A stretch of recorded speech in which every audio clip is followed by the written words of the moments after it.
मागच्या व्हिडिओमध्ये आमचा वर्षवास कुठे आहे हे आम्ही सांगितलेलं आहे।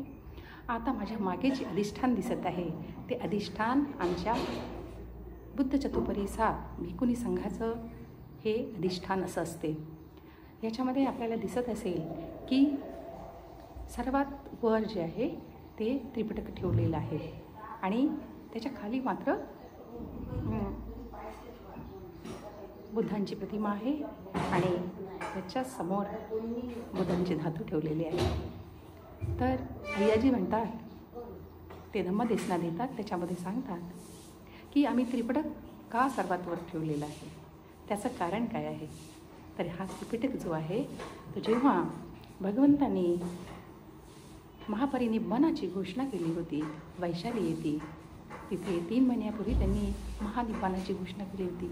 या महापरिनिब्बाणाच्या नंतर आनंद त्यांना अगदी रडून रडून त्यांना दही भरतात आणि हे पाहून भगवंत म्हणतात की आनंदा, तुला काय वाटते की माझ्यानंतर तुमचा शास्ता कोण होणार, असं तुमच्या मनामध्ये विचार आला का। आनंद म्हणतात, हो भगवंता, तुमच्यानंतर आमचा शास्ता कोण। भगवंत म्हणतात, आनंद, यो वो आनंदमया धम्मोच विनयोच देसितो अन्यतो सो मम चैन सत्ता। याचा अर्थ असा की आनंदा, माझ्यानंतर मी जे तुम्हाला धम्म आणि विनय शिकवलेला आहे तोच तुमचा शास्त्र राहणार आहे। त्या धम्मातूनच तुम्हाला या दुःखातून मुक्तता कसं प्राप्त होईल हे शिकायला मिळणार आहे आणि ते शिकणार आहात तुम्ही। म्हणून याच्यानंतर मी जो तुम्हाला धम्म दिलेला आहे, जो विनय दिलेला आहे तोच तुमचा शास्त्र राहील, असा उलगडा भगवंतांनी केला। म्हणून आमचा संघ जो आहे सर्वोपरी हे त्रिपिटकाला मानतो, ज्याच्यामध्ये बुद्धांचे 84,000 हे बुद्धवचनं धम्मखंड त्याच्यामध्ये आहेत।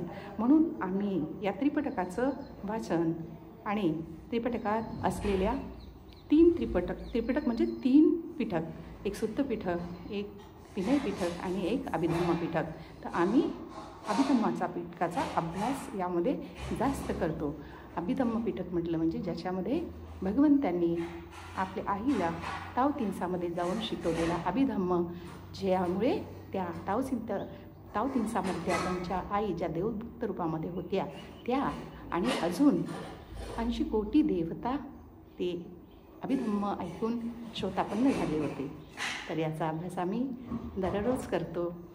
याचा पुढचं नंतर सांगितलं, सुखी दुःखाने निर्वाण बच्चे म्हणतो।